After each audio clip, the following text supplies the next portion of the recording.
Hello friend, स्वागत है आपका अपने YouTube channel time to study में। तो फ्रेंड, इस वीडियो हम बिंदुसार से जितने भी क्वेश्चन अभी तक पूछे गए ए टू जेड सारे के सारे क्वेश्चन इस वीडियो में हम डिस्कस करेंगे। तो आइए शुरू करते हैं। जब चंद्रगुप्त मौर्य की मृत्यु हो जाती है चंद्रगिरी पर्वत पर, जो कि कर्नाटक में स्थित है, वहां पे संलेखना पद्धति से जहाँ पे भूखे रहकर प्राण त्याग दिए जाते हैं, उस कारण इनकी मृत्यु हो जाती है। उसके बाद बिंदुसार मौर्य वंश के दूसरे राजा बनते हैं 298 बीसी में। तो यहाँ से ये क्वेश्चन पूछा जाता है कि बिंदुसार का नाम बिंदुसार किसने रखा। तो बिंदुसार का नाम चाणक्य ने इनका नाम बिंदुसार रखा। इसके अलावा पुराणों में भी बिंदुसार के नाम पाए गए। इसके अलावा बिंदुसार को अमित्रघात भी कहा गया, शत्रु विनाशक अर्थात शत्रुओं का नाश करने वाला।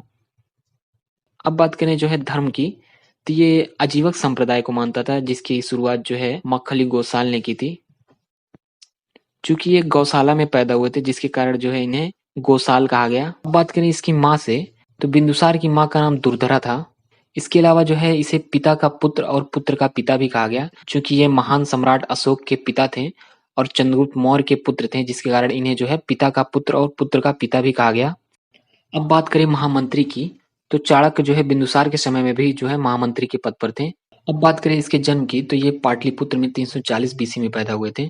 कुछ विद्वान कहते हैं कि ये 320 बीसी में पैदा हुए थे। इसके सन से क्वेश्चन नहीं पूछा जाता है, क्योंकि इसमें मतभेद है, लेकिन अधिकतर विद्वान 340 बीसी की तरफ इशारा करते हैं।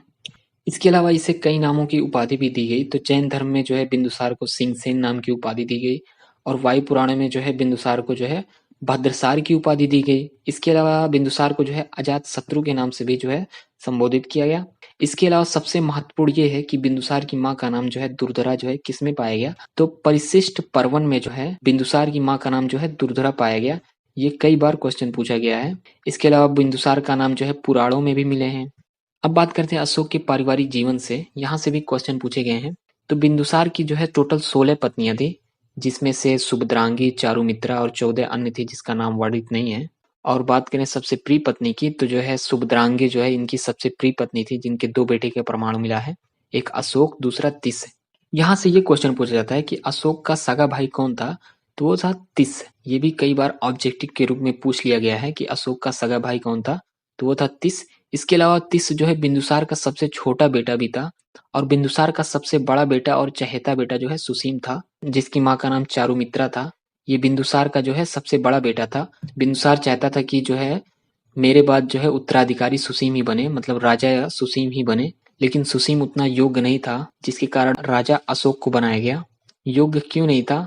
जब बिंदुसार शासक कर रहे थे, तब उस समय तक्षशिला का क्षेत्र, वही क्षेत्र जहाँ पे सेल्यूकस निकेटर को हराकर चंद्रगुप्त मौर्य ने मौर्य साम्राज्य की स्थापना की थी, उस क्षेत्र में कई बार विद्रोह उभरे। 2 बार प्रमुख रूप से वो विद्रोह उभरे। वहां पे राजा की सत्ता को चुनौती देने का प्रयास किया गया था। इस चुनौती को दबाने के लिए बिंदुसार ने अपने 2 पुत्र को भेजा। सबसे पहले उसने सुसीम को भेजा, जो विद्रोह दबाने में असफल रहा। उसके बाद इसने अशोक को भेजा, ये उस विद्रोह को दबाने में सफल रहा। उसके बाद ही कहा जाने लगा कि अशोक में प्रशासनिक योग्यता है और वह एक अच्छा राजा बन सकता है। तो इस विद्रोह की घटना को एक महत्वपूर्ण रूप में देखा गया। इसके अलावा अगर बात करें अशोक बिंदुसार के समय में, जब बिंदुसार राजा थे, तो अशोक अवंती राज्य का राज्यपाल था, जिसकी राजधानी उज्जैनी थी।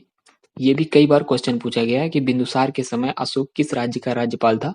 तो अवंती राज्य का राज्यपाल था। और सुसीम ये उत्तरापंथ, जिसकी राजधानी थी तक्षशिला, इसका राज्यपाल सुसीम था। इन 3 बेटों के अलावा बिंदुसार के 98 पुत्र और थे, जिसका नाम वर्णित नहीं है। टोटल 101 पुत्र थे बिंदुसार के। अब बात करते हैं राजदूत की। राजदूत से क्वेश्चन पूछे जाते हैं। तो राजदूत क्या होता है? तो एक राजा के द्वारा दूसरे देश के राजा को संदेश पहुंचाने वाले व्यक्ति को राजदूत कहा जाता था। चूंकि बिंदुसार के बाहरी देशों से संबंध थे, तो स्ट्रैबो के अनुसार ये एक यूनानी लेखक थे। इन्होंने लिखा है कि सीरियन नरेश सीरिया के राजा एंटियोकस ने अपना राजदूत बिंदुसार के दरबार में भेजा। डाइमेकस नाम का एक राजदूत बिंदुसार के दरबार में भेजा। तो यहाँ से ये क्वेश्चन पूछा जाता है कि डाइमेकस किसकी जगह पे आया था। तो ये मेगास्थनीज की जगह पे आया था। और कहाँ से आया था? तो ये सीरिया से आया था। किसने भेजा? तो ये एंटियोकस ने भेजा था बिंदुसार के दरबार में। और जो मेगास्थनीज आया था, वो किसके दरबार में आया था? तो वो चंद्रगुप्त मौर्य के दरबार में आया था। जब ये बिंदुसार के दरबार में आया तो बिंदुसार ने जो है डाइमेकस से पूछा कि आपके सीरिया में क्या क्या चीज फेमस है। तो इन्होंने बताया कि वहां पे जो है मीठी शराब और सूखे अंजीर और दार्शनिक जो है, ये तीन चीज जो है वहां पे सबसे ज्यादा फेमस है। तो बिंदुसार ने जो है सीरिया के राजा एंटियोकस को चिट्ठी लिखकर जो है इन तीनों चीजों की मांग की। एंटियोकस ने जो है मीठी शराब और सूखे अंजीर तो भेज दिए, लेकिन दार्शनिक नहीं भेजे। दार्शनिक की जगह पे जो है एक चिट्ठी लिखकर भेजी। उसमें लिखा था कि दार्शनिक बहुत ही योग्य व्यक्ति होते हैं, ये शिक्षा के धरोहर होते हैं, अतः हम शिक्षा के धरोहर यानी सरस्वती का व्यापार नहीं करते, इसलिए हम आपको दार्शनिक नहीं भेज सकते। तो कई बार यहाँ से क्वेश्चन पूछा जाता है कि बिंदुसार ने जो है सीरिया के राजा एंटियोकस से क्या क्या चीज की मांग की थी। तो मीठी शराब, सूखे अंजीर और दार्शनिक की मांग की थी। और क्या चीज जो है सीरिया के राजा ने नहीं भेजा था, तो दार्शनिक जो है सीरिया के राजा ने नहीं भेजा था। अब आते हैं डायनोसियस पे। मिस्र के राजा टालमी द्वितीय फिलाडेल्फस, ये दोनों नाम एक ही है। कहीं कहीं आप टालमी द्वितीय पाएंगे, कहीं कहीं फिलाडेल्फस पाएंगे, तो इसमें कंफ्यूज नहीं होना, ये दोनों नाम एक ही है। यहाँ के राजा ने जो है डायनोसियस नाम का एक राजदूत भेजा था बिंदुसार के दरबार में।